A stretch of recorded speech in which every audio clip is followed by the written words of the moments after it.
পাহাড়কে ঘিরে ভারত ও মিয়ানমার সহ বিভিন্ন বিদেশি শক্তির গভীর ষড়যন্ত্র চলছে। পাহাড় থেকে সেনাবাহিনী প্রত্যাহার করা হলে সেখানে শান্তি নয় বরং অশান্তি শুরু হবে। বিকেলে জাতীয় প্রেস ক্লাবে এক্স ফোর্সেস অ্যাসোসিয়েশন আয়োজিত এক সেমিনারে অংশ নিয়ে এসব কথা বলেন বক্তারা। আলোচনায় অংশ নিয়ে প্রবাসী কল্যাণ ও বৈদেশিক কর্মসংস্থান প্রতিমন্ত্রী নুরুল হক নূর বলেন, পার্বত্য চট্টগ্রামে সশস্ত্র গোষ্ঠীকে নির্মূল করতে কঠোর সামরিক অভিযান চালানো প্রয়োজন।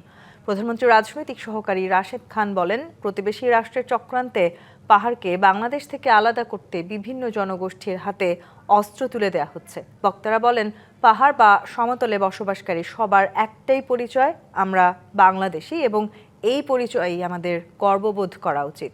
শহীদ প্রেসিডেন্ট জিয়াউর রহমান জাতীয়তাবাদের দর্শনের মাধ্যমেই পাহাড় সংকটের সমাধান করে গেছেন। পাহাড়ে শান্তি প্রতিষ্ঠায় সেনাবাহিনীর বিকল্প নেই জানিয়ে বক্তারা আরও বলেন, দেশের স্বাধীনতা, সার্বভৌমত্ব রক্ষা এবং পাহাড়ে শান্তি প্রতিষ্ঠায় দেশপ্রেমিক সেনাবাহিনীকে সকলের সমর্থন ও সহযোগিতা দেওয়া উচিত।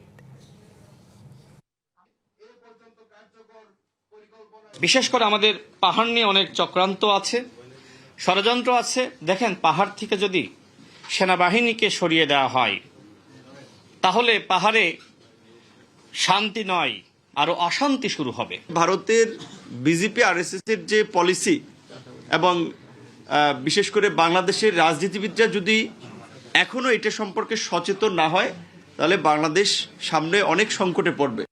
বাংলা কিউআর যেখানে নগদ পেমেন্ট সেখানে।